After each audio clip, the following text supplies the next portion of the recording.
Join us in a festival that promises to be extraordinary, because Bali is extraordinary.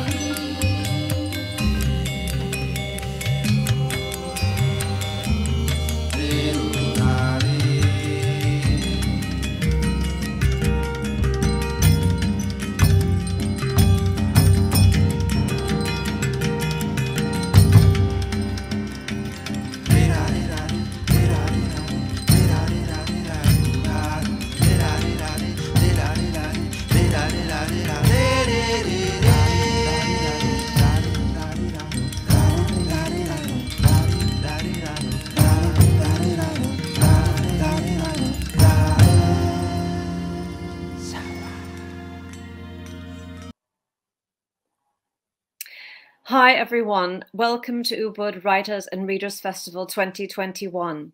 This year the festival returns with the theme Mulat Sarira, self-reflection, which is drawn from a Balinese Hindu philosophy.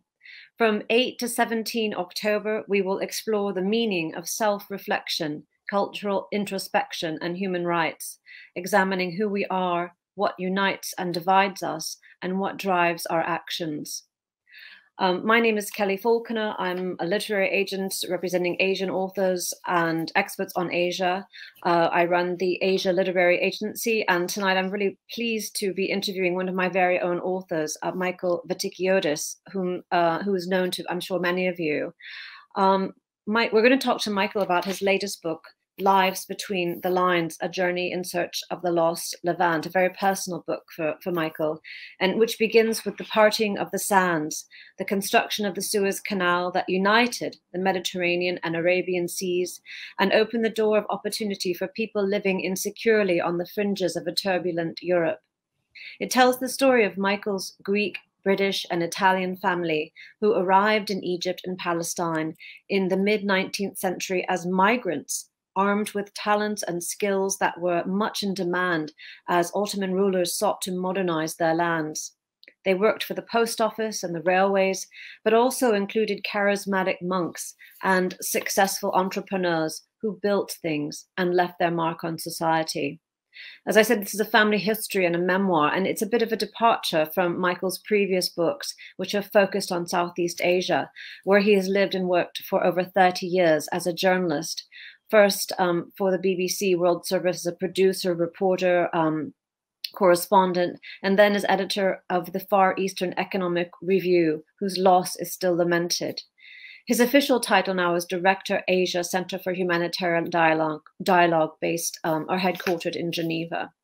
And this is Michael's previous book, Blood and Silk, Power and Conflict in Modern Southeast Asia, and I believe he spoke about it at previous Ubuds. Now, you understand that Asia, from the Bosphorus to North Japan, is a rather large territory to cover, which means that Michael is constantly on call. But it also means he is so very well connected. It is his business to be. And he is so famous, I can hardly sit down in a restaurant or cafe or bar when I'm out there myself without someone approaching him deferentially. So Michael, who has an undergraduate degree from SOAS, where his father, PJ, was an eminent professor of the Middle East, and who has a doctorate from Oxford, is multilingual. As many of you know, he speaks Indonesian, Thai, but he also speaks French, Italian, and of course English, and a smattering of Greek and Arabic, which I've come to understand after working with him on this book. This Blood and Silk drew high praise and continues to sell and sell. As Gideon Rachman from the FT has written in his review, books on Asia tend to concentrate on China and India. Vatikiotis fills a gap by providing a lively and learned guide to the politics, personalities, and conflicts that are shaping a dynamic group of countries, including Indonesia, Malaysia, Thailand, and Burma. Salil Tripathi in the South China Morning Post writes that Vatikiotis offers a lucid portrait of this fascinating region by bringing together a student's sense of wonder and curiosity, a journalist's skepticism and diligence in making a sense of reality, and a peacemaker's compassion for the vulnerable. A review, I think, that could also be applied to lives between the lines. We have a great quote on the back of this from Gideon Rachman, again from the Financial Times, which says, "It's a brilliant evocation of an era when the Middle East was a haven of peace and prosperity for people fleeing Europe. So different to what's going on today, yes? So Michael, thank you for joining us. We're so delighted that you've been able, to be here for the Ubud Writers Festival. So wish we could be there in person, but one day soon we shall be. Yeah. And we'll begin with a few. Good. We'll begin with a few, as usual, a few questions back and forth. But so my first question is, with this new book, why the departure from Southeast Asia, which everyone knows, most everyone knows to be your area of expertise, especially, those who know you in Indonesia and Asia. So why this book set in, that opens with the parting of the sands with the Suez Canal? Well, thank you, Kelly, and thank you for that generous introduction. Well, I mean, it really was a voyage in search, or to discover the roots of my family, my origins, having lived and worked in Southeast Asia for more than 30 years. This was a constant preoccupation of mine as a sort of displaced, dislocated person, not really having anywhere that I could call home in, if you like, a biological sense. I was constantly in search of my origins. And over the period that I was working, first as a student, then as a journalist, for many years in Asia, parked to the side of my mind and on the side of my desk, and alongside many other books, I started to collect reminiscences both from my family and also to start to read about the era that they lived in the Middle East, which is commonly known as the cosmopolitan era, a period at the end of the Ottoman Empire, which ended in the 1920s, and the beginning of the colonial era in the Middle East. And of course, finally, by the 1950s, the start of what we call the Middle East conflict, which resulted in the departure of my Greek and Italian family members from the Middle East. And in recent years, I became more and more interested in that because I saw that members of my family, typical of their generation, the generation born before and after the First World War, they married late, they had children late, and as a result, the older members of the family started to die off fairly early. And so I really wanted to capture their era and capture their story. And that explains essentially why I embarked on this journey. Yeah, I mean, it's great, whenever we're together and you tell me about, your life growing up. And I grew up in a kind of monochromatic household, although, I have a Heinz 57 background myself, kind of English and Irish. But, the way you describe your family, your household, was something that I always craved. My best friend at school came from this big Italian family, and they were always arguing, and there was a lot of gesticulation and a lot of Italian spoken in the house. And you were telling me before that, at home, and it's in the book a bit as well, you had foreign language TV on, your father would speak in Arabic on the phone, and there were, lots of interesting visitors to your house.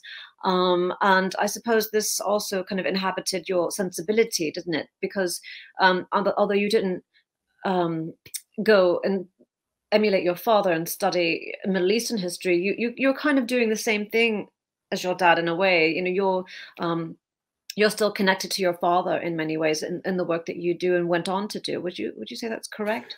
It's correct, and also, but it was also challenging because, as I point out, I grew up in England, well, first in the United States and then in England, and these were both rather difficult places to be diverse in particularly the era of my childhood and adolescence, in the 1960s and 70s and even in the early 80s.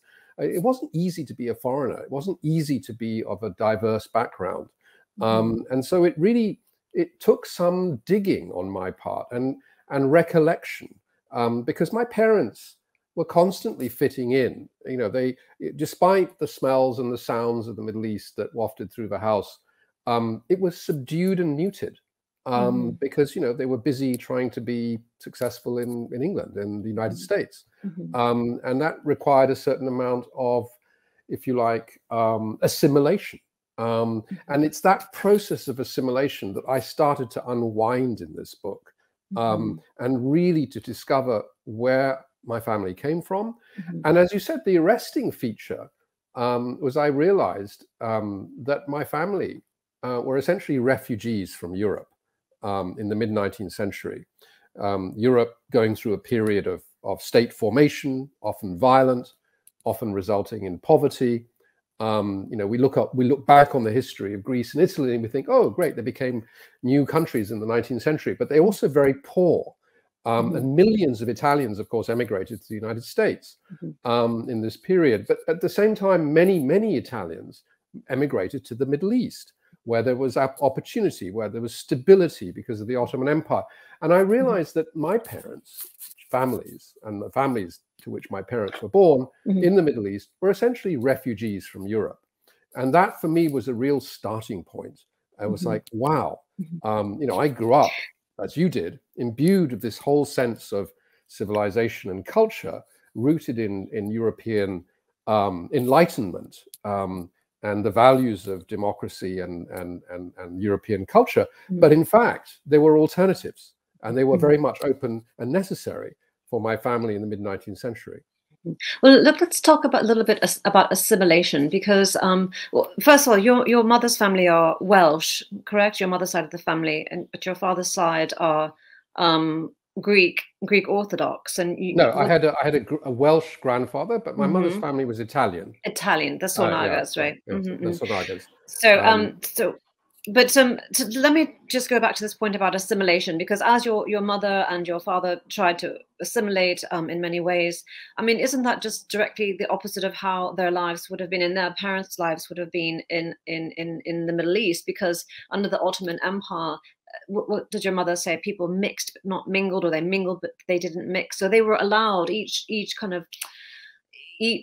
culture, each nation was allowed to have their own kind of autonomy and not have to assimilate. And that was seen to be a good thing.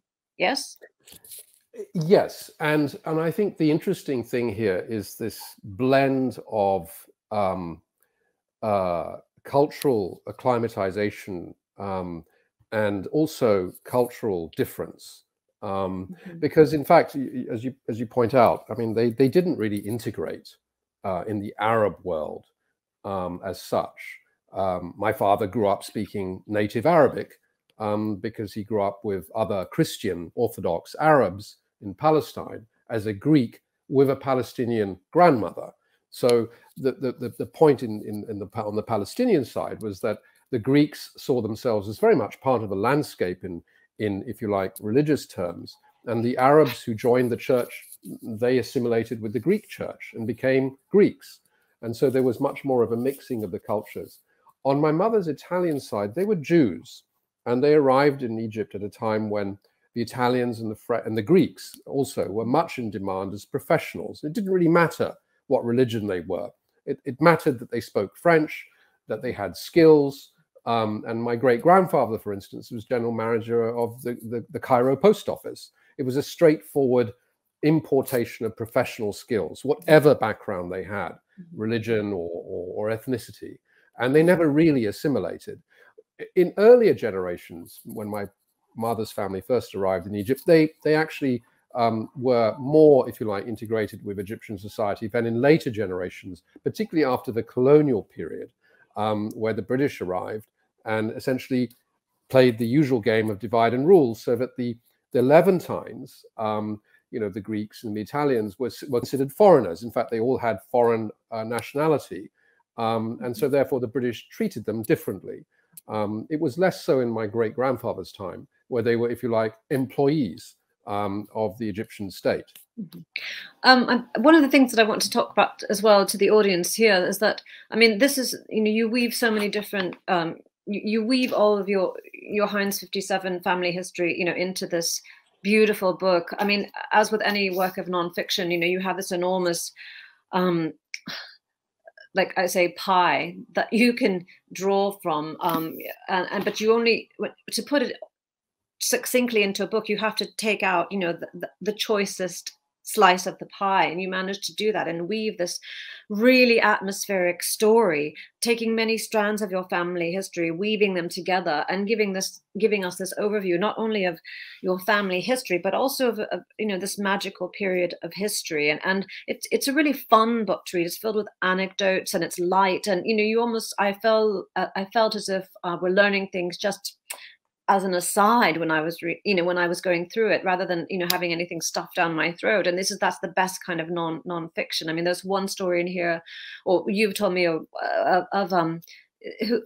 tell us about the card games and the servants finding coins underneath the tables afterwards, and the dowry. Can you tell us that story?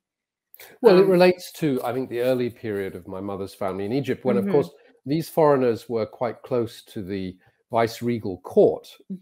Egypt at the time was ruled by actually a European family of Albanians, Muhammad Ali and his successors. I mean, they had come as Ottoman janissaries or mercenaries, if you like, and they took over Egypt and established a dynasty, but they weren't actually Egyptian or Arab in any way. And of course, they were the ones who attracted the first Europeans, the Italians and the Greeks. And so being close to that court meant that the viceroy and his courtiers would sort of mingle with these Italian households. And it comes down through my family that, when my great-great-grandfather was living in the Nile Delta, he would play cards with the viceroy, and, the viceroy would gamble with gold sovereigns, which are actually still legal tender in Egypt. And in fact, he paid for the dowry. This was the Khedive Ismail, paid for the dowry of my great-grandfather's daughters in order to get them married off.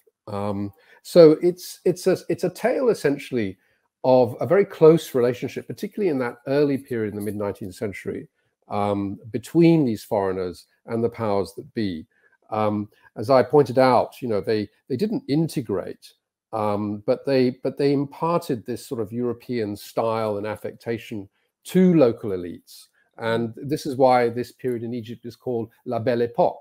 And this is why parts of Cairo resemble, Paris of the late 19th century, because the architects who built Cairo and Alexandria in that period, among them, one of my great-great uncles, who was a famous architect in Egypt, built according to the European style and fashion.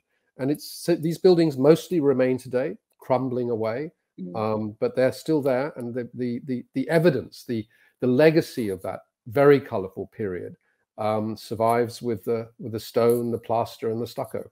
Yeah, I mean, this is one of they say, the saying is that a novel, say for example, there are three things that make it magic: plot, setting, and characterization. And I always think also the magic dust of dialogue. And you have, because you've written short stories yourself, and and short, novellas, you have this gift of the novelist to create, as I said, atmosphere and scene, and you have these great powers of description also in this book. And you really bring not only the current atmosphere alive, but also the past, reimagining the past, or imagining what it might have been like. And, you tell us about these crumbling old buildings. One of them is the Sornaga factory. And this is one of the things that inspired this beautiful cover. Everybody remarks on it. Can you tell us about the Sornaga factory on the Nile, and what you discovered about that? That was a great kind of journey. That was one of the journeys in this book that you took. You discovered it, you found it, etc., etc. Go on. So my mother's uncle, and my great uncle, Samuele, was the only son of my great grandfather Giacomo, who was the Sornaga, who was the manager of the Cairo post office, and he went into business. And the business initially, the family business initially, was in cotton. Because, of course, after the American Civil War, Egyptian cotton took off and it became a very profitable commodity. And many of the people who grew and if you like, ginned the cotton were Italians or Greeks. But my great uncle decided to go off on his own into the ceramics business.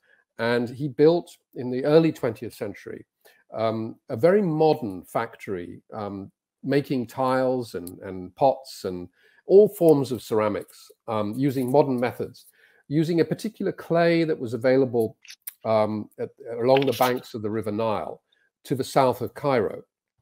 And this became a very sizable enterprise.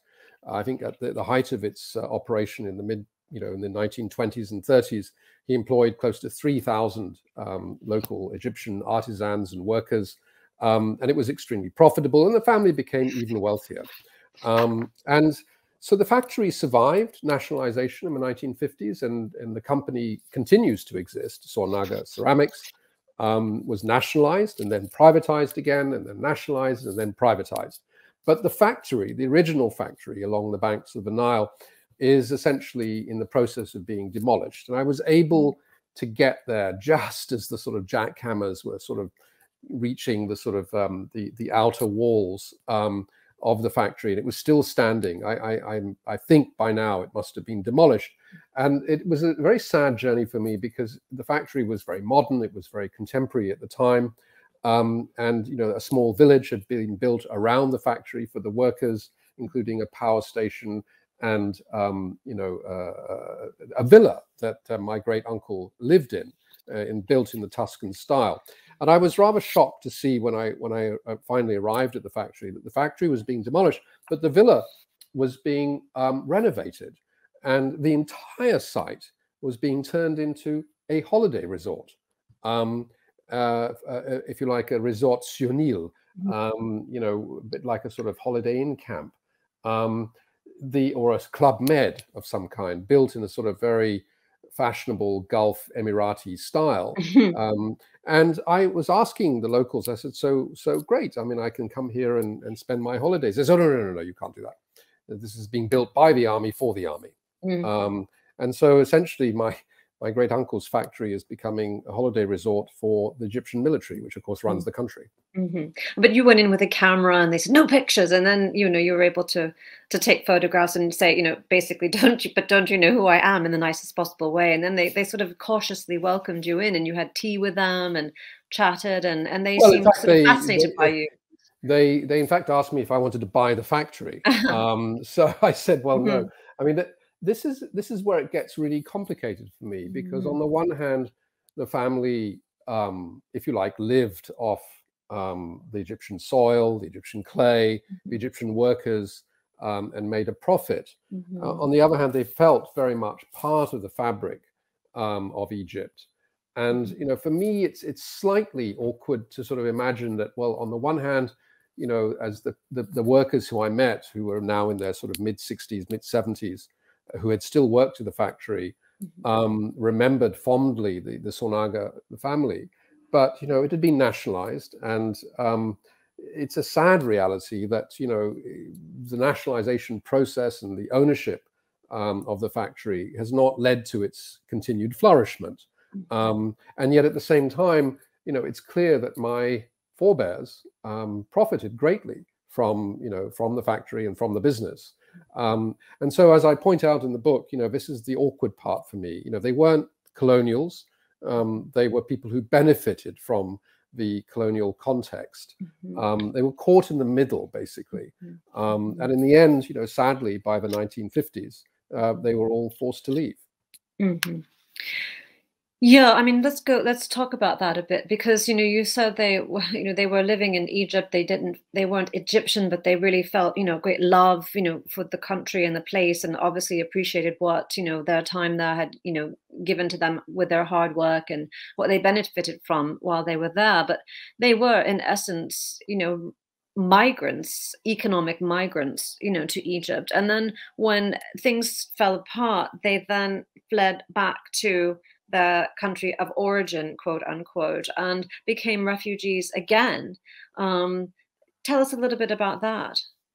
Well, as I said, for me, it was complicated, because this whole halcyon era, this cosmopolitan era where everyone sort of rubbed along rather nicely and profitably, also left a legacy shrouded, as I say, with the whiff of colonial complicity. And yet at the end of the day, for my Italian relatives, and also my Greek relatives, they were forced to leave the region and become refugees in their countries of origin.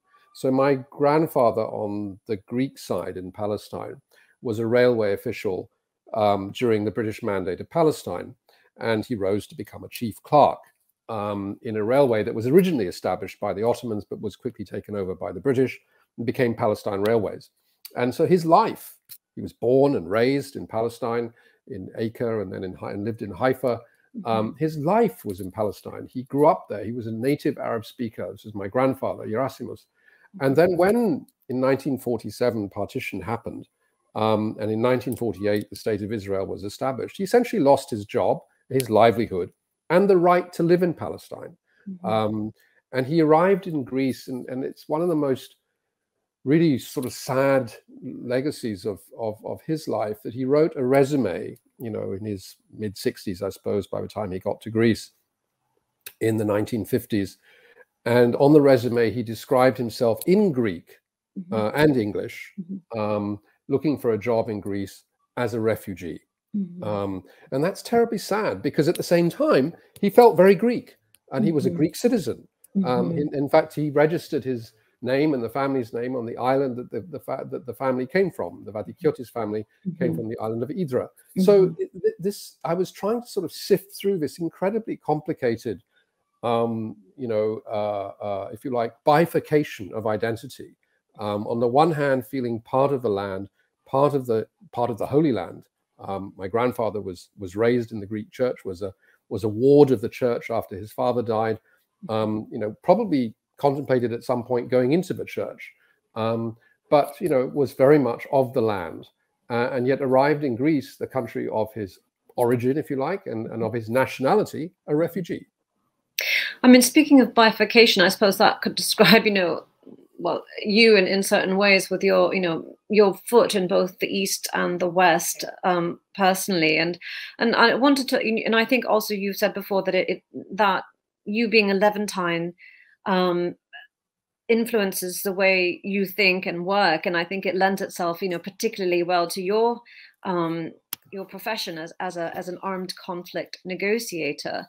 Can you tell us a little bit what, I mean, this word Levantine is bandied about the Levant, and could you explain to our audience what is who are the Levantines? Well, the more I learned, the more I sort of became, if you like, rather proud of this identity. And it's not really, as I point out in the book, it can't be defined as a culture. The Levantines were essentially a milieu, essentially an environment in which people of mixed backgrounds developed and prospered in a multilingual, multicultural context, largely benign, not given to conflict, and fostered by the Ottoman millet system, where everyone was a citizen of the Ottoman Empire, but at the same time was looked after by their own communities. In the case of the Greeks, it was the Greek church, the Greek Orthodox Church. In the case of the Jews or the Italians in Egypt, it was either the Italian community as Italians or the local synagogue. My Jewish family on the Italian side was not very religious. They were liberal Jews, and as a result, they were nationalistic Italians. But this was all tolerated and fostered under the Ottoman system. And it meant that you didn't have to assimilate, as we pointed out earlier, but it also gave off a sort of a sense of multicultural identity that was very rich and profitable for the most part. People prospered. They acquired each other's bits and pieces of each other's culture. And it also led, and I describe in the book, to this sort of very strange form of identity, which is essentially composed of a committee of several identities. And you're constantly adapting to a given situation based on which part of your identity you feel it's advantageous to draw on. So as a Greek in Palestine, the most advantageous thing to be was, of course, part of the church, because the church was very powerful, owned a lot of land, had a lot of money, had, you know, tremendous opportunities in education. And so people identified with the church and were forced to identify, really, whether they were religious or not, because that's how the Ottomans saw the Greeks. So it's a milieu, and it's also a multifaceted form of identity. You know, if you look at Southeast Asia, there are similar manifestations of this in the classic plural society, you know, where overseas Chinese assimilate or partially assimilate with the country they grew up in, like in Indonesia, where there's almost a dialect of Indonesian, Totok Chinese, which is sort of spoken by the Indonesian Chinese, and the Peranakan culture of the Malay, Straits Malay Chinese. But I would argue that in Southeast Asia, they were more integrated and more definably acculturated as Chinese or as Indonesians or Malay speaking people. There was this sort of sense of pluralism, but it was more defined by different cultures, and you were of one community or the other. In the Levantine milieu, you were part of different cultures at any given time. As I said, your identity was composed of a committee, and the committee was variable in terms of which part of that identity you emphasized on a given day or in a given period.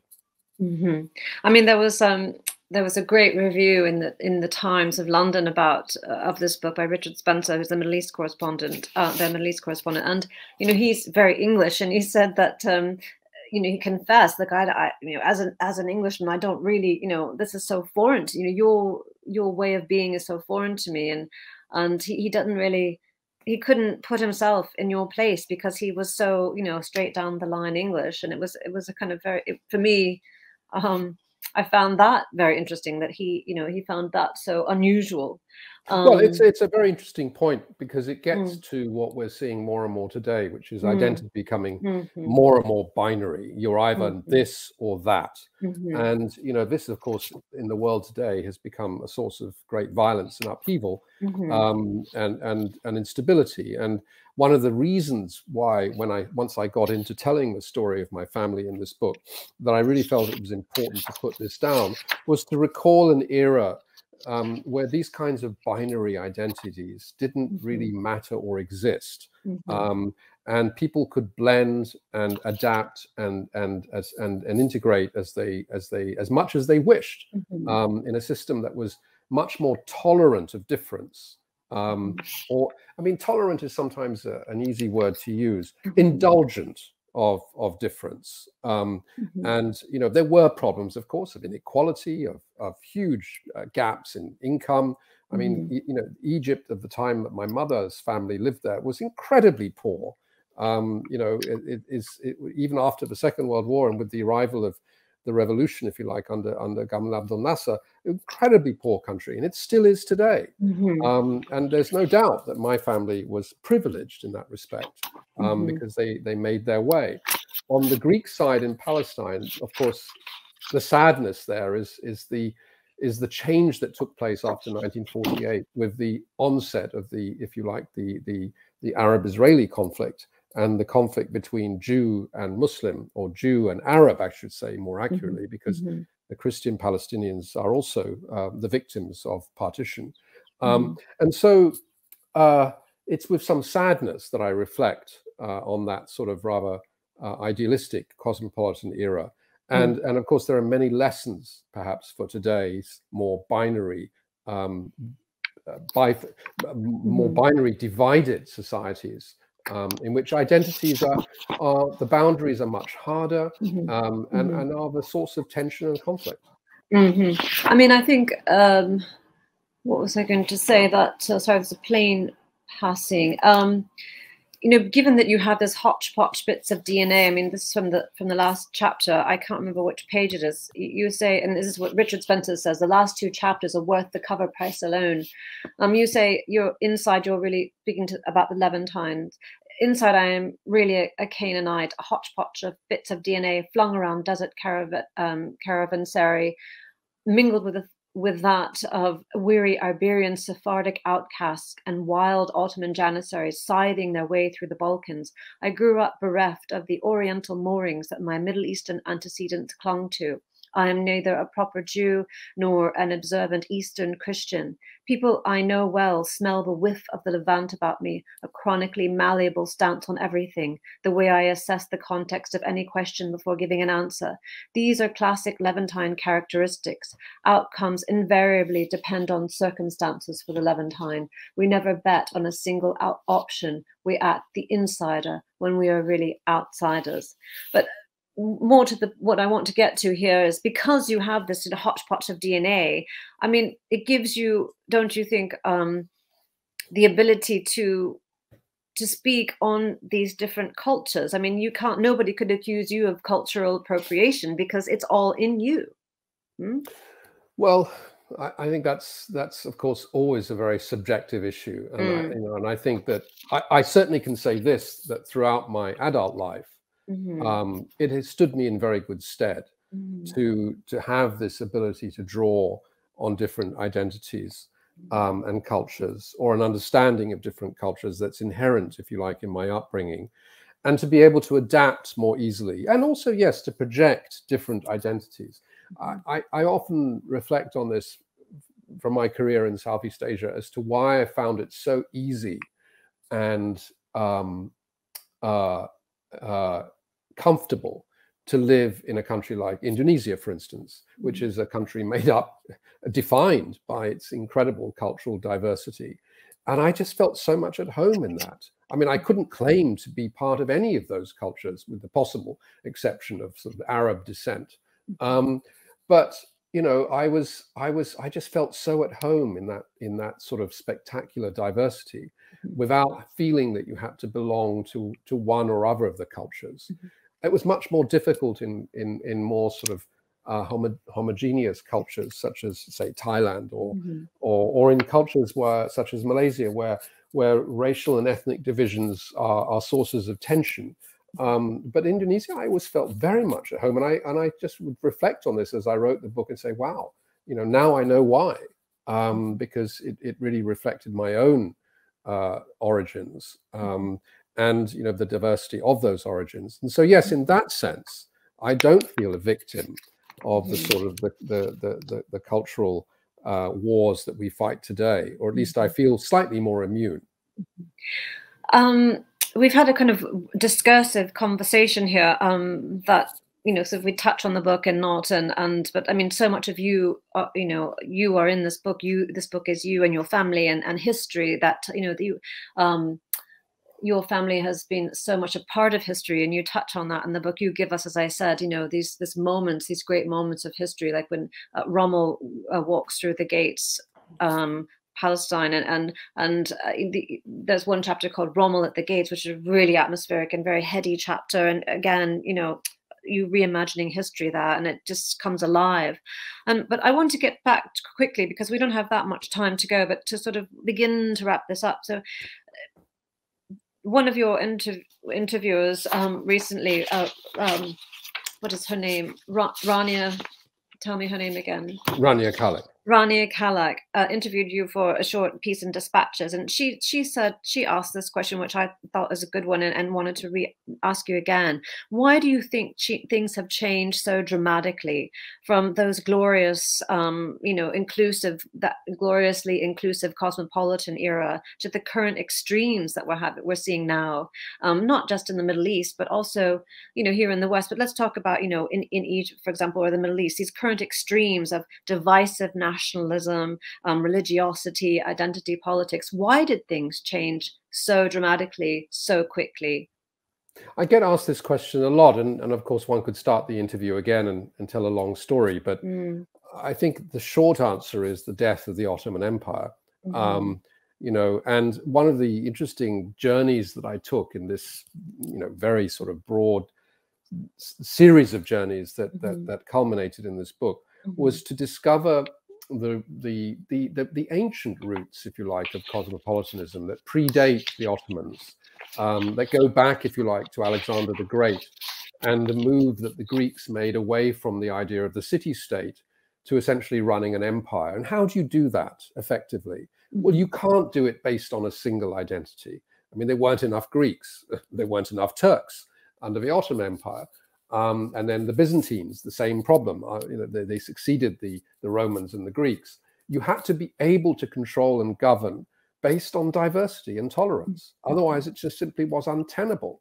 And I think that disappeared with the arrival of the Europeans, and their sense of statehood, their sense of singular identity, the expectation that the Ottoman Empire had to be divided up between different peoples different creeds, you know, Christians, Muslims. I tell the story that the city of Jerusalem, the old city of Jerusalem, was never divided into quarters until the British General Allenby arrived in 1917 and decided that it was best to divide the city into different quarters: the Muslim quarter, the Armenian quarter, the Christian quarter.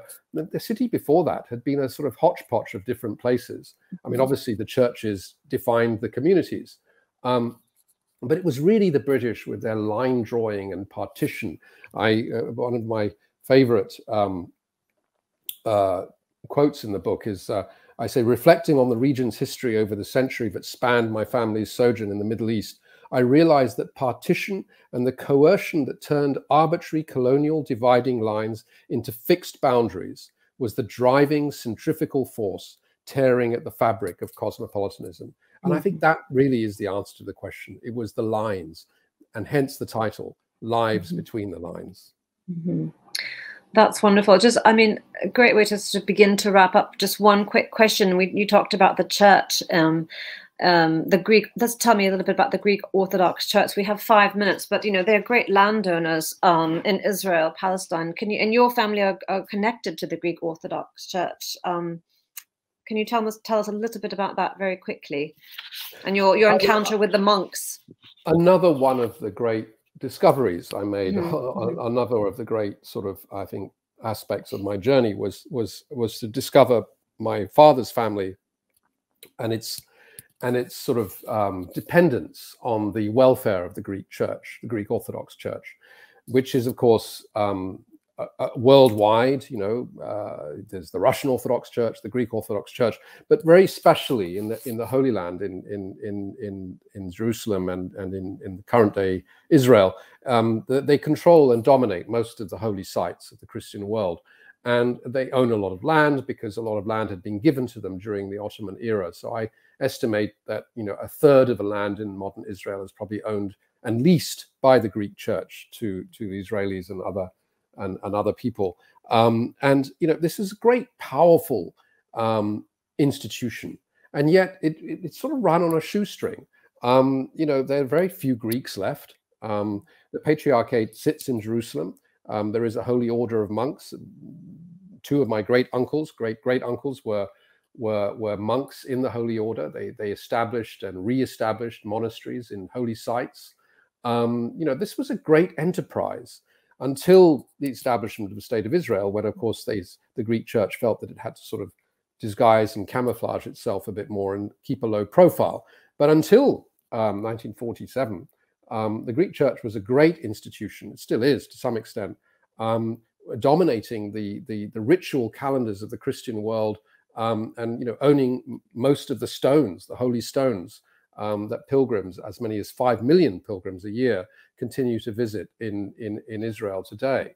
And so, yes, a very important part of my family's fabric, and a great story to follow. In fact, it could become a book in itself. Well, look, I think we'll wrap up there. And we are all of us looking forward to your next book. But I would really encourage. We've had so much fantastic feedback about this book. It's one of those things that you sit down with, and a book that you sit down with and just want to keep reading and reading and reading. And oh, what time is it? And it's so evocative, and it's beautifully written and engaging, and, you know, sweeping parts, a sweeping part of history that people don't really talk about, you know, this great migration from Europe to the Middle East, when, you know, so much conversation nowadays is about the migration coming in the reverse. But Michael, look, thank you so much for taking the time to chat with us. I hope you enjoyed it, and I hope our audience enjoyed it. And I hope our audience pick up a copy of this book whenever they can find one. And we hope to see everybody again in person. Yes. Thank you, Kelly. And Thank you. just a last point on that, on what you just said. I mean, we should remember that tens of thousands of Arabs from Syria and Iraq and other parts of the Middle East are struggling to get to Europe today, just as my family was able to find refuge in the Middle East almost 200 years ago. It's really sad to see people struggling on boats to get to Europe and not getting the same welcome, by the way. Exactly. Well, look, on that note, I must wrap up. Thank you, everyone, for supporting the Yayasan Mudra Swari Saraswati Patrons Program, and to the festival's partners who made the Ubud Writers and Readers Festival possible. Please follow at Ubud Writers Festival on Instagram, Twitter, and Facebook, or visit ubudwritersfestival.com for more information about the program. And thank you also to Janet and Fern and all the people who work behind the scenes, Damaz, who's been helping us here with the technical bits. And again, thank you all for joining us. We'll see you soon. Thank you. Bye-bye.